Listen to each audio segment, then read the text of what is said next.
본문 19절에 따르면 요셉이 이제 마리아의 잉태 사실을 알게 됩니다. 하지만 성령으로 잉태된 사실, 그 잉태의 그 진실은 알지 못해요. 어떻게 됐는지 몰라요. 이런 상황에서 요셉은 한 가지 어려운 법적 문제에 빠지게 됩니다. 그는 여기서 요셉을 뭐라 그래요? 의로운 사람에게 19절에 율법을 잘 지키는, 그는 율법에 철저한 그 의로운 사람이지만 마리아와 이혼해야만 합니다. 마리아의 잉태는 요셉에게도 상당히 충격적인 사건입니다. 누가 보더라도 그녀의 바람을, 부정을 의심할 수밖에 없는 현실입니다. 얼마나 그 배신감이 여러분 크겠습니까? 그럼에도 불구하고 마리아에 대한 요셉의 사랑은 진실합니다. 그래서 마리아의 이 부정한 더러운 행동이 사람들에게 알려지는 것을 바라지 않습니다. 어떻게 해서라도 마리아의 그 명예만큼은 지켜주고 싶은 것이지요. 결국 요셉은 두 증인 앞에서 은밀히 비밀히 마리아와 이혼하기로 마음을 먹습니다. 요셉과 마리아의 이혼이라 하나님의 구속사라는 관점에서 이거 용납될 수 없는 일입니다. 하나님의 마스터 플랜, 청사진 계획에 따르면 예수님은 반드시 다윗의 후손으로 오셔야 합니다. 그러니까 요셉의 아들로 태어나셔야만 하는 거죠. 이런 상황에서 만약 요셉이 이혼을 행동으로 옮긴다면 큰 낭패가 아닙니까? 이제 하나님이 친히 개입하셔야 할 때가 찹니다. 본문 20절에 의하면 주님의 천사가 꿈에 요셉에게 나타나 상황을 설명하며 자초지종을 상황을 설명하죠. 천사가 요셉에게 전달한 하나님의 메시지는 명확합니다. 마리아는 사람들이 생각하는 것처럼 부정한 관계를 통해서 아이를 잉태한 게 아니라 성령으로 잉태한 겁니다. 그러니 요셉은 그녀와 결혼하는 것을 두려워하지 말아야 합니다. 이 메시지는 요셉의 고민을 확실히 해결해 주고 맙니다. 실제적으로 그에게 문제가 되는 것은 마리아의 부정이죠. 그런데 이 메시지를 통해서 마리아의 부정이라는 그 혐의가 확실히 벗겨지기 때문입니다. 천사의 이런 설명과 명령에 요셉이 즉각 반응을 보이죠. 24절로 25절 우리 같이 읽습니다. 24, 25절 시작. 요셉이 잠에서 깨어 일어나 주의 사자의 분부대로 행하여 그의 아내를 데려왔으나 아들을 낳기까지 동침하지 아니하더니 나음의 이름을 예수라 하니라. 아멘.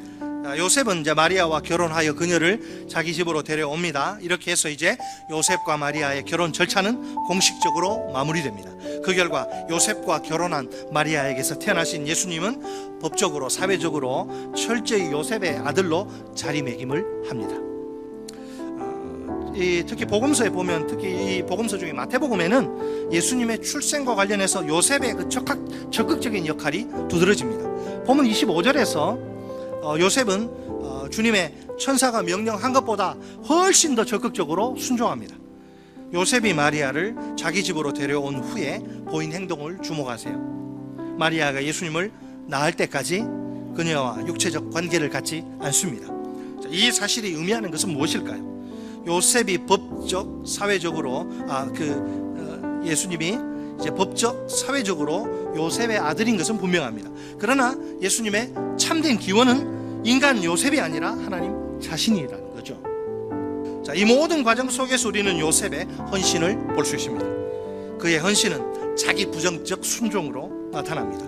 요셉은 주님의 천사를 통해 하나님의 명령을 듣고서 곧바로 순종합니다. 아무리 생각해봐도 하나님의 명령은 도저히 받아들이기 어렵습니다. 자기와 정혼한 마리아가 의심스러운 잉태를 한 상태인데 그녀와 결혼을 하라니요. 이 명령은 당시에 종교적 규범을 훌쩍 뛰어넘은 것입니다. 처녀 마리아가 성령으로 잉태했다는 천사의 설명은 또 어떻습니까? 인간 요셉의 이성적 머리 이해를 훨씬 초월한 것입니다. 그러니까 하나님의 명령은 순종하기가 거의 불가능하다고 볼 수 있습니다. 그런데 참으로 놀랍게도 요셉은 그 모든 규범과 이성을 초월합니다. 하나님의 명령에 순종합니다. 무조건 절대적으로. 더욱이 그는 주님의 천사가 명령한 것보다 훨씬 더 적극적으로 순종합니다. 마리아와 결혼한 이후에도 예수님이 태어나시기 전까지 마리아와 육체적 관계를 갖지 않다니요. 한마디로 말해 이것은 자기 부정적 순종입니다. 자신의 종교적 신념과 이성적 판단과 남편의 권리마저 적극적으로 포기한 셈입니다.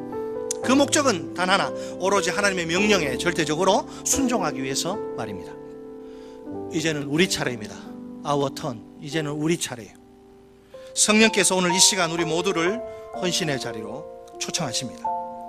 주님께로부터 최고의 헌신을 받은 우리가 아닙니까? 그렇다면 주님을 향한 우리의 반응 역시 최고의 헌신이어야만 합니다.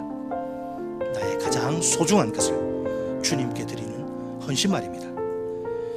우리 인생 가운데서 오직 내 뜻이 아니라 하나님의 뜻이 이루어지기를 바랍니다.